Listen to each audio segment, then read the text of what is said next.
Welcome to TROM Talk.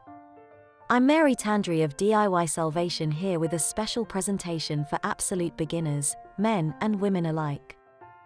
If this is your first time watching, I'll bring you up to speed on how we've been applying basic TROM concepts to the subject of dating, sex and relationships. TROM stands for the resolution of the mind, and I'll tell you a bit about it right now. Life is a game, and a game consists of opposing postulates. What you want to do is convince the other of your postulate, or in simpler terms, persuade the other to your way of thinking. Examples are convincing another you are a better chess player than they are by winning the game, arguing with others on social media, and even more serious games like war, where one country convinces another that they are entitled to the other's land and wealth. Indeed, nearly all of life's activities are ultimately some kind of game or another. Attracting a member of the opposite sex is no exception. When I say postulate, I am talking about a goal, purpose, or intention. Though there are many possible postulates one can make, the four basic ones that govern this universe are: to know, to be known, to not be known. In previous videos we talked about how postulates can be overwhelming in persuading you. A member of the opposite sex can be overwhelmingly attractive to you because of their postulate that they must be known. And similarly, one can be overwhelmed by a member of the opposite sex who is postulating that they must not be known. The one postulating to not know you should be avoided, and the one postulating to know you should be embraced. Therefore, we have been focusing primarily on the ones postulating they must be known, and the ones postulating they must not be known, as the one postulating to know is hardly a problem at all, and the not knower or rejecting type is not very pleasant at all and hardly worth your trouble, even if you do succeed in attracting one. We covered how both the must be known type and the must not be known type are actually making two postulates. One is about themselves, and the other is about you. Someone who must be known is at the same time not knowing or ignoring you. People who want attention don't pay much attention to others. At the same time, someone who must not be known is interested in knowing others. Instead of fighting these people on their postulates, one agrees with them. A postulate that's complemented, or in other words fulfilled, will decrease or cease altogether. Once that happens, the one you desire has the freedom to change their postulate, and communication can take place. The TROM Talk playlists on this channel, one for men and one for women, cover all of this in more detail. For those of you who've already been watching, during all this talk about postulates, you may have stopped to ask yourself, now why does the person who is in a must-be-known postulate prevent others from being known? Why is it that the person who must not be known have to know others? The people I have been talking about whose postulates are not balanced and lean heavily toward the must be known or the must not be known postulate are examples of what we call compulsive games players. A compulsive games player insists on having things their way. They want to overwhelm you with their postulate while denying you be able to make that postulate yourself. You are not allowed to be known to the must be knowner. The one who doesn't want you knowing them still wants to know you. In TROM this is called the exclusion postulate. It is a postulate the compulsive player makes so as to keep you from succeeding in the same postulate they level at you. They are not playing fair, so to speak. But knowing the compulsive games player's exclusion postulate is the key to making complementary postulates with them and thus ending their game. Being mysterious to a must-be-knower to wear down their not-know postulate on you. Making yourself known to a must-not-be-knower so you can wear down their to-know postulate on you.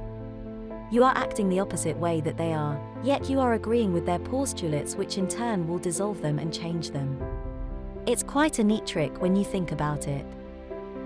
But then there are voluntary games players. They aren't trying to overwhelm you by enforcing their postulates on you. The one that wants to be known is willing to know you. The one who wants to know you is willing to be known. The voluntary games player seeks communication and agreement. They want to play with you, not against you. The voluntary player is in a higher state of awareness than the compulsive one, but sadly enough, there are much fewer voluntary games players. And there is an even higher state than that, where there is no game nor any compulsion to play one, and that is the no-game state. Let's put these states of awareness in order from highest to lowest. At the top we have the no-game state, below that we have the voluntary game state, then we have below that the compulsive game state, where most people are in and which we have been focusing on in previous videos in this series.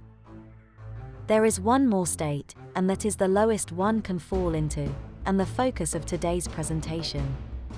It is the state of insanity. In this category lies that of the hard to get, the sexual tease, and the player. Now of course no one is going to get carted off to the loony bin for playing hard to get or sexually teasing someone. And the man who can persuade many women to sleep with him is not going there either, at least not for that. Still, I am sure that all three of these types have made millions for psychotherapists, but not because those shrinks are trying to sort out the tease, the player, and the hard to get, but from trying to sort out their victims. If you read 10 texts on psychology, you will likely get 10 definitions of insanity. There is a legal definition, and there are common English definitions as well. But I think we can agree that the insane person is extremely irrational. And we can define it even more clearly for ourselves by understanding more about the nature of postulates. While the compulsive games player is habitually opposing the postulates of those around him or her, the person who is insane is opposing their own postulates. They operate on a postulate and its opposite. Whereas the compulsive games player will oppose you trying to be known to them or trying to know them by either not knowing you or not being known to you, the person who is insane will try and know you and not know you, or try and be known to you and not be known to you at the same time. No matter what you do with such a person, they oppose you, as they already oppose themselves. The teasing woman will have a so-called wardrobe malfunction, though it appears an accident, it is most certainly not. She'll allow her dress to slip down far enough to reveal her nipple, then hurry it back up while locking her piercing, shaming eyes with yours. She wants to be known to you, then shames you for knowing her. She must be known and must not be known. The player persuades you to sleep with him, then forgets about you the next morning. He wants to know you and he wants to not know you. The hard to get is attracted to you yet says no when you ask her on a date. She's knowing you and not knowing you. She wants you to call her, but won't answer her phone or return your calls. She must be known yet must not be known too. It's nearly impossible for the rational human being to make any sense of any of it. Whether these behaviors are deliberate or not, such people stick in your mind and stay there. After all, people who make sense to you don't haunt your thoughts, now do they? Maybe there is some kind of genius out there who can figure out how to navigate their postulates and sort them all out, but I personally don't know of any way short of therapy that's going to do the trick. So, if their postulates are a confused mess, the best postulate you can make towards them is no postulate at all. If you take my advice, and such a person still haunts your thoughts, there is still a way to sort yourself out. TROM is self-studied, self-applied and 100% free. Even writing to us with a question will cost you nothing. DIY Salvation is run entirely by volunteers, with no objective of selling you study materials or signing you up for some kind of seminar or retreat you have to pay for. You can get started by downloading the ebook from the link in this video's description, and watching the videos and listening to the lectures on this channel. Over the coming weeks I will be continuing the TROM Talk series with demonstration videos showing exactly how TROM can ease the burden of past sexual upsets, so you can not only continue your pursuit of a suitable amour armed with the data I've already given you, but also a fresh, new positive frame of mind as a result of doing TROM exercises. And what could beat that? Now before I go, I have a few final words about the hard to get type. Unlike the sexual tease or the player, the hard to get is not in every case insane. It can be a learned behavior indoctrinated into a woman when she is a teenager by parents who don't want to be grandparents too early in life, or advice from so-called self-help authors and women's magazines looking to make a fast buck teaching women how better to manipulate men.